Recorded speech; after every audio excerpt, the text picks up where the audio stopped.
Hello, and welcome to my final portfolio capstone project for my master's degree at the University of Denver. In this presentation, I will address a current marketing challenge, brand activism. My goal is to explore the profound effects of brand activism on our society, help companies decide if brand activism is a good choice for their brand, explain why companies need to implement it correctly, and provide strategies for effective implementation. Brand activism, also known as meaningful marketing, refers to a brand adopting a stance on a popular social issue. It is used in long-term advertising strategies and development of product lines. According to research by Sprout Social, there are 4 issues that consumers consider critical for brands to take a stand on: human rights, poverty, environment, and education. Properly implemented, brand activism has proven to be incredibly beneficial. It goes beyond a mere social media post. The chosen social issue should align with your brand's values and have an impact across all sectors of the company. Brand activism is widely viewed from one of 2 perspectives. The first perspective emphasizes the importance of well-known brands taking an active stance in support of a movement. By doing so, brands can help drive a social shift towards tolerance and inclusivity. They utilize their corporate influence as a force for good. The second perspective takes a more pessimistic approach. It accuses brands of appropriating symbols or values from social movements for the sake of profit. In some cases, brand activism can even harm the very social movements they claim to support. The influence of social media and marketing on society, as well as society's impact on marketing and media, is undeniably powerful. When approaching brand activism and content creation, it is essential to be intentional in everything you create. Media inherently encodes the ideologies held by its creators, even if this process occurs unconsciously. Corporations historically maintained neutrality on social and political issues. However, in the 1960s, they adopted corporate social responsibility due to public criticisms. Big businesses overshadowed smaller enterprises as the United States became an economic powerhouse. The chemical industry was one industry to experience significant growth, but this growth caused severe environmental damage. Public opinion turned against big business, leading to protests for environmental protections and a shift towards social responsibility. Companies then created programs promoting their contributions to society, such as reforestation and diversity in the workforce. In the past decade, the growth of CSR and brand activism has been exponential. Several factors contribute to this trend, but one crucial factor is the heightened social consciousness among individuals. Consumers are now more invested than ever in social issues such as climate change, inequality, and racism. They actively seek out brands that share their values and demonstrate a commitment to addressing these social issues.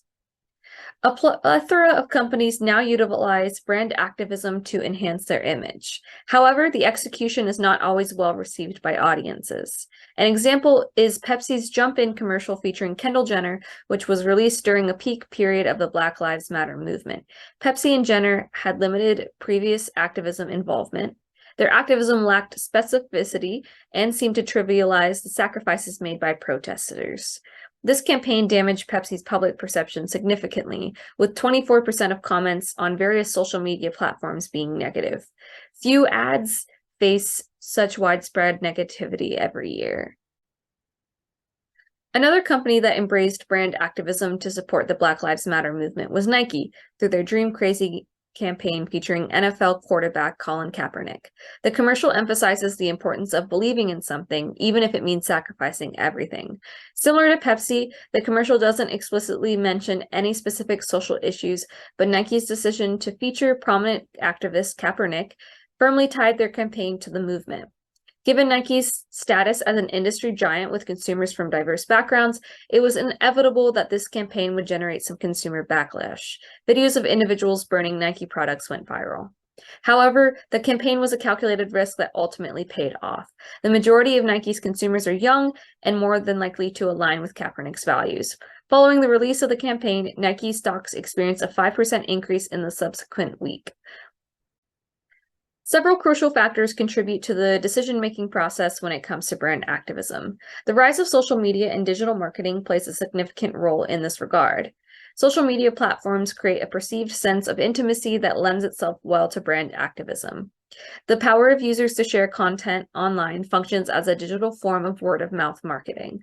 Notably, social media stands as the primary channel for consumers to receive and engage with these campaigns, with 58% of consumers being accepting of brands showcasing their activism online. Companies opt for brand activism to establish and maintain trust with consumers. Engaging in brand activism can cultivate a reputation for authenticity, which is particularly important for capturing the attention of younger generations. According to the research conducted in Championing Change in the Age of Social Media, 2/3 of consumers now believe it is important for companies to voice their opinions on social and political issues. Among these demographics, consumers aged 13 to 35 exhibit a particularly strong inclination towards brand activism. Brand activism can serve as a significant asset for companies.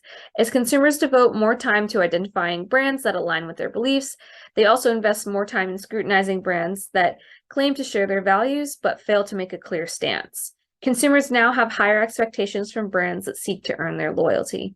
They view their shopping choices as a form of political action and demand that companies be held accountable for the promises they make and promote. What are the benefits of brand activism? When implemented effectively, it can have a profound impact on your brand. Research indicates that 25% of consumers' purchasing decisions are influenced by brands' cultural movement. Brand trust ranks as the third most important factor in making a purchase. Brand activism can contribute to increased revenue by fostering brand trust among new or existing consumers. Moreover, brand activism has the potential to raise brand awareness. Marketing campaigns that shed light on relevant social issues significantly enhance the chances of going viral. Such campaigns can also boost social media followings, particularly among Millennial and Gen Z generations. How can we successfully integrate brand activism into our brand or determine its potential benefits? The first step is to understand CSR.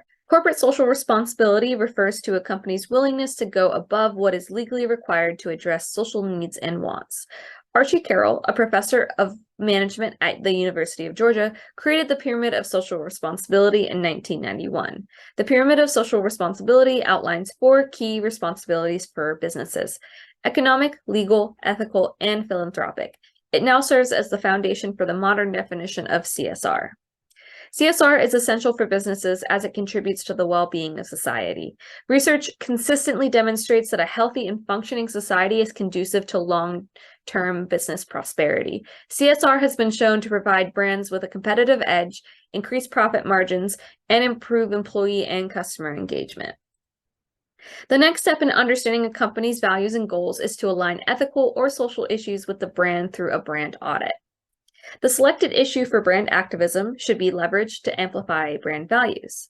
By clearly identifying what the brand represents, consumers can derive benefits and specific attributes from using the brand's products or services. This encompasses elements such as emotional benefits, cultural meanings, and personality traits.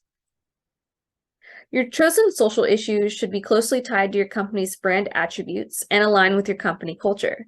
For instance, if your company emphasizes gender equality, these attributes should be evident in the workplace. Are there diverse staff members representing various genders? Are there specific company initiatives in place to support and promote gender equality in the workplace? This consistency and alignment between brand attributes, company culture, and social issue advocacy will reinforce the authenticity and credibility of your brand activism efforts. Once we have a comprehensive understanding of a brand's values, we need to consider consumer demographics. Who is the target audience? Will the company's ethical or social responsibility efforts enhance brand loyalty? What issues hold significance to them? Consumer demographics can be understood through data collection and analysis. We can identify their emotional motivators, which helps companies emotionally connect with the consumers by aligning with their motivations and unconscious desires. Understanding these emotional motivators provides a deeper insights into a consumer's long-term commitment to a brand, going beyond metrics such as brand awareness and customer satisfaction. The new science of customer emotions also demonstrates that strengthening connections with existing consumers can yield 3 times the profit return compared to converting dissatisfied consumers into satisfied ones. Utilizing brand activism to reinforce existing consumer loyalty is more beneficial than solely focusing on establishing relationships with new dissatisfied customers. While highly connected consumers may comprise only 22% of a company's consumer demographic, on average, they contribute to 37% of the company's revenue. To maximize opportunities stemming from emotional connections, companies must look beyond the marketing department. The retailer examined every function and customer touchpoint to identify ways to enhance high ROI emotional motivators. Relevant strategies for this can be embedded into existing work streams. This is most effectively achieved by making emotional connection a KPI and including it on the cross-functional senior management dashboard. The final step to consider is the risk factor associated with brand activism. While it is an effective method for emotionally connecting with consumers, it can also backfire if not handled carefully. It is important to recognize that brand activism may lead to the alienation of a portion of your audience. Brand activism has become increasingly prevalent in the last decade, particularly among younger generations who view it as a prerequisite for brand loyalty. It extends beyond mere marketing campaigns and permeates every aspect of your business. When executed successfully, brand activism establishes a strong emotional bond with consumers. In conclusion, brand activism is a delicate strategy that can reap amazing benefits for your company. It has seen tremendous growth in the last decade and will continue to grow with consumer demand. Pepsi's Jump In and Nike's Dream Crazy ad failed or succeeded along the same lines. The trivialization of a social movement and little connection to the movement through the brand or celebrity endorsement. Brand activism can establish and build trust with consumers, increase brand revenue, and increase brand awareness. To successfully integrate brand activism into your company, consider the ethics of CSR, as well as a brand audit to better understand your brand values and consumer demographics to find a social issue that aligns with your brand well. Thank you for taking the time to listen to my presentation on brand activism, and here are my references.